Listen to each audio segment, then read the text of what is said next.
Salut, bienvenue sur la chaîne de Meluar.com. Ici Aurore et aujourd'hui je vais te présenter les deux pots que j'ai sélectionnés et que tu retrouveras sur ma boutique.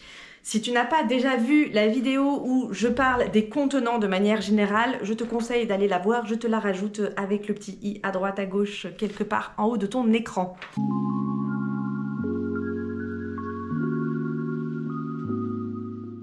Aujourd'hui, je vais te présenter plus en détail le magnifique pot en émail que voici, ainsi que le pot à bateau avec ses différentes déclinaisons.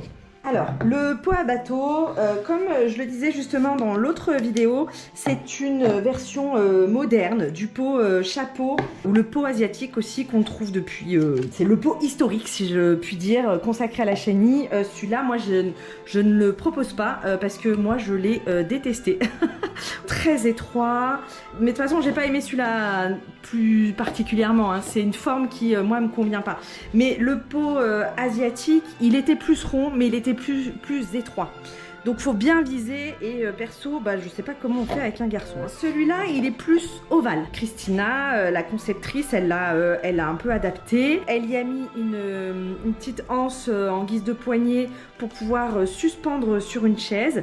Et on y rajoute un élastique autour pour son effet antidérapant quand tu le coince entre tes cuisses ou que tu dois le prendre à la main, ça permet un meilleur maintien. Il est peu encombrant, il se trimballe partout, tu peux même après te créer un petit système pour l'accrocher à l'extérieur d'un sac à dos par exemple.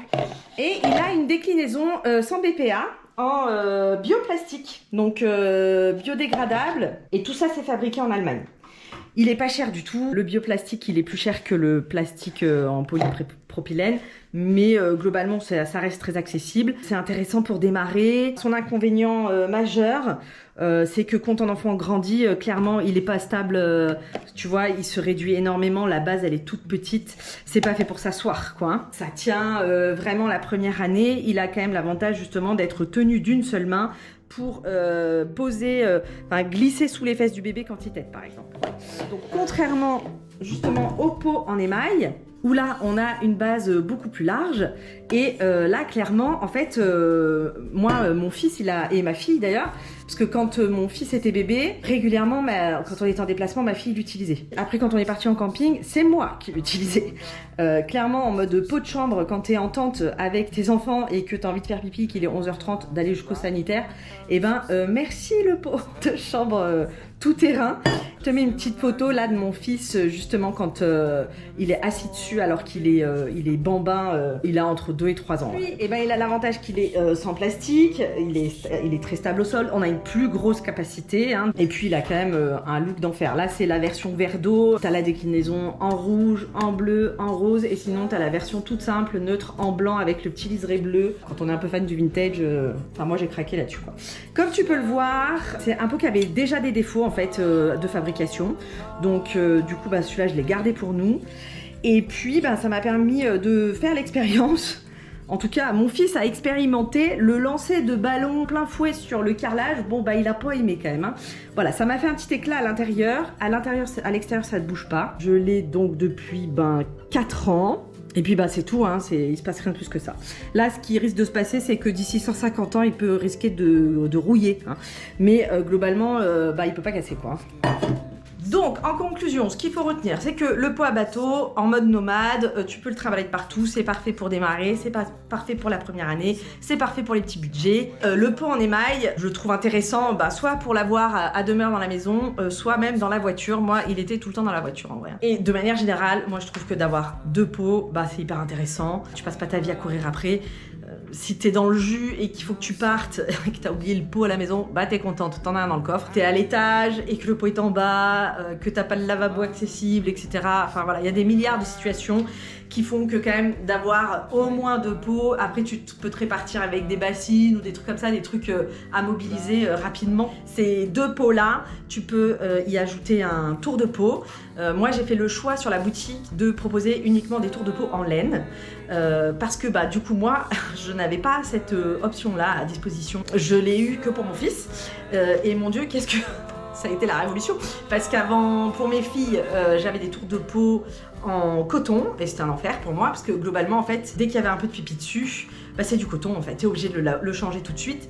Et si tu le changes pas, que tu le fais sécher, bah, après ça pue l'urine en vrai, hein, ça sent pas bon. Hein. Celui que j'appréciais à peu près, c'était en polaire parce que bah, y avait un effet un peu imperméable avec mesuré et limité avec la polaire, mais quand même plus qu'avec du coton.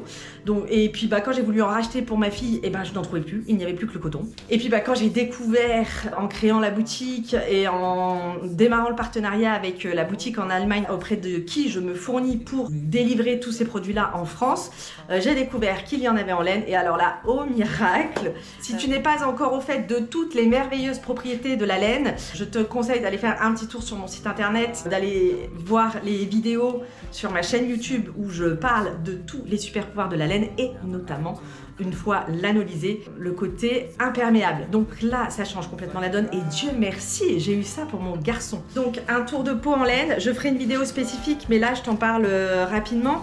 Mais du coup voilà, tu le mets autour du pot comme ceci. C'est pareil pour le pot à bateau, ça s'adapte pareil, c'est 2 élastiques. Et en fait, l'avantage énorme, c'est que son pénis était retenu par le tour de pot. Parce qu'il faut savoir qu'au moment où ils urinent, le pénis fait des petits soubresauts comme ça. Donc j'ai eu des grands moments magiques où il était sur le pot et j'avais le geyser comme ça, bien en dehors du pot, c'était très drôle. Mes filles ont beaucoup rigolé, moi aussi, tu t'attends pas à ça. Et donc là, bah, ça avait au moins cette fonction de maintenir. Et puis l'orientation du jet, bah, c'est assez incontrôlable pour un garçon. Donc pour éviter de constamment maintenir le pénis pour pas qu'il ressorte, pour pas qu'il parte de travers, et ben le tour de peau il jouait un peu ce rôle là et c'était quand même pas mal. Et au moins en fait bah, vu que c'est de la laine et que c'est auto-nettoyant et que c'est imperméable, et bien il n'y avait pas besoin de le laver 10 fois par jour. Donc si tu n'as pas encore vu toutes les vidéos sur la chaîne, il y a une playlist pour ça et je te mets en lien dans la description les liens vers les pots et les tours de peau. Si tu as des questions, tu me les mets en commentaire. Et si tu as aimé cette vidéo, n'oublie pas de mettre un petit pouce bleu, ça m'aide énormément. Et partage aussi cette vidéo autour de toi pour soutenir mon travail. Et évidemment, si tu n'es pas encore abonné, c'est le moment de le faire. Je te dis à bientôt pour une nouvelle vidéo.